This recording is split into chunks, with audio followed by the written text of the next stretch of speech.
It's all happening in the wrist. Elbow is nice and lifted, shoulders rolled back and down.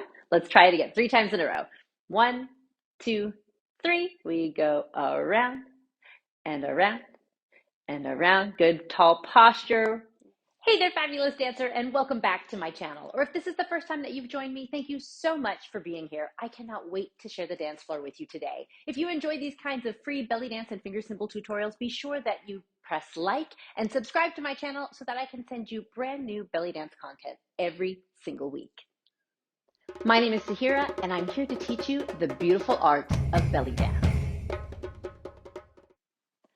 Alrighty, folks, in this video, we're going to go through the basic hold and the basic forward spin for your assaya. This is probably the most predominant move and maybe one of the most fun moves to do with your cane. And getting it right is not particularly complex, but it's a little bit challenging to really allow the technique to work for you and not against you. And so we're going to talk about that in this video.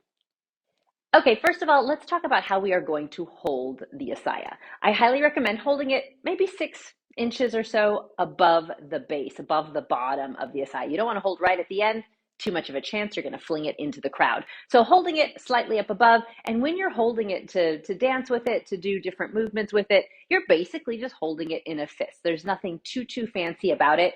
When I do bring it up over my head, I will often relax those fingers a little bit. So instead of holding onto it here with death grip, you're going to relax the fingers. And in general, the grip on the assaya is going to be fairly relaxed, right? So you have your hand on there, you have it in a fist, but even when you're holding it, even when you're spinning it, and especially when you're spinning it, you're going to see in just a moment, you want to keep your hand fairly relaxed, or else you're going to end up with a very tired, very cramped up hand. So go ahead and grab your assaya, thumbs on top, pinkies on the bottom. You're going to think about keeping the shoulder back and down and your elbow away from your body when we get into these spins, right? You don't want it in front of you, obviously, because you're going to smack yourself. So elbow is open, shoulder is down. It's very nice, very proud, right? So watch out for it coming down here to your side as your arm fatigues.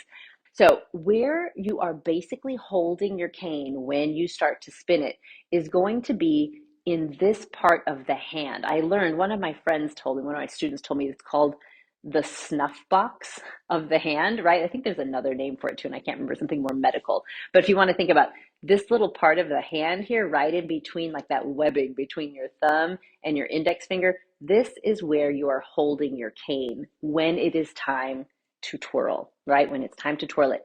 What I would like you to do first to get, if you have to get this first part of the spin correct, or else everything else kind of goes awry. So part 1, what you're going to do is you're going to allow the cane to fall forward naturally using gravity as you turn your palm up to the ceiling, open your hand, and hold that cane in the snuff box. I'm going to show it to you from a couple of different angles. So I'm relaxing the hand and I'm letting the cane fall. I'm letting it fall. You can tell I've let it fall because it's doing this pendulum thing. I did not push it down. I did not force it down. I did not move it down.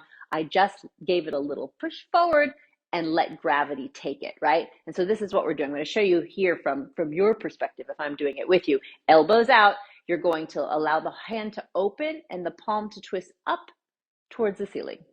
And you're holding it there basically with the pressure of your thumb into your hand, right? As you spin, you absolutely cannot hold onto it in your fist the entire time. Because let me show you what's going to happen. Your cane, look, I'll show you from here, is going to go out to the side, and your poor dance partner is going to get smacked, or the wall is going to get smacked, or the curtain's going to get smacked. When we allow gravity to do the work, you'll notice the cane goes directly down. Right? So we're creating a movement that's perpendicular with the floor. It goes directly down to the ground and not out to the side at all. So it feels a little dangerous. It feels like you're going to drop it, and you probably will a bunch of times, and that's totally fine. Don't say, I'm sorry, just drop it. It's totally cool. It's part of learning, right? Part 2. Once you've got gravity doing its thing, right? Open that hand up. Your hand, once you've allowed the cane to open, is a little bit like this. Everything's super relaxed. I have a tiny bit of pressure here between the thumb and the rest of the hand to hold that cane. Part 2, right? So the cane is just relaxing. My hand is super relaxed. There's a little bit of pressure from the thumb. What I'm going to do from here is push with my thumb. You see, I push with my thumb to bring it back up, right? pushing with the thumb just slightly because momentum is really going to help you here. Bringing it back up, I'm going to close my hand back around it gently. It's a fist, but it's not a tight fist, and we're going to do just one rotation, right? But before you do that rotation, go ahead and take it back to down, right? Your palm is facing up. Push with that thumb forward and grab the cane again. Yeah, let it go back down.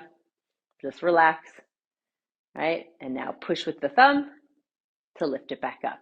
Let's try that one more time. I'll show you from this angle. Push with the thumb, lift it back up. Yeah? So now we're going to do a full rotation. It's going to be easier because momentum is going to keep it going. That push with the thumb is just a little extra oomph to get it up. But I want us to do just one rotation from now, stop at the top so that we can really measure that we're getting a circle that is truly perpendicular to the ground, parallel to the wall. That way we are not getting like a conical shape, but a true circle. Yeah. So what you're going to do, coming from here, I'll say 1, 2, 3. You're going to release, push, stop. 1, 2, 3, release, up. You'll notice my arm's not moving. Everything is happening from the wrist and the hand. So watch out for, arm doing a thing. Your arm doesn't have to do anything. And it's going to be a lot easier and a lot less to coordinate if it doesn't do anything. Shoulders relaxed, elbow is stationary. Everything is happening wrist and hand. Yeah, 1, 2, 3. Circle it around. Let's try it again. I'll show you from this angle. 1, 2, 3. Take it around and stop. Now, let's go ahead and try 3 spins in a row. The only difference here is you're not stopping it when we get to the top, but you are pushing with the thumb. I do tend to bring my fingers in every time it comes up because I just kind of like that little bit of a reset. And I think it also helps continue the good positioning of the cane inside that snuff box. If sometimes I get lazy and I don't want to close my hand, I find it easier to lose my grip on the cane. So I invite you to play, find what works for you, but I close my hand gently every time I come back to the top, just kind of as a check on the cane as it comes around. So I'll count to 3. Let's go ahead and let it spin 3 times. You're going to do the same thing 3 times and then stop it at the top. Yeah? So we'll go 1, 2, 3. We go around 1. We go around 2. We go around 3 and stop. So you see a lot of wrist action, right? If you want to just watch me once, the hand is going to open up.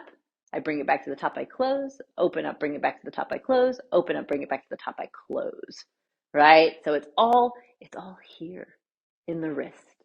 It's all happening in the wrist. Elbow is nice and lifted, shoulders rolled back and down. Let's try it again, 3 times in a row.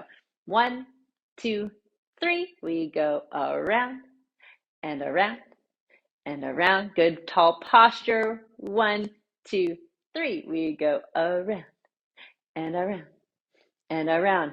Yeah, so now you've got the basic technique that you need to get that forward spin, which is quintessential in Saidi style dance with the cane. Post below and let me know what was the most challenging part of this tutorial and what are you excited to work on next. I love the opportunity to dance with you. Thank you so much for joining me here, and I look forward to sharing the dance floor with you again soon.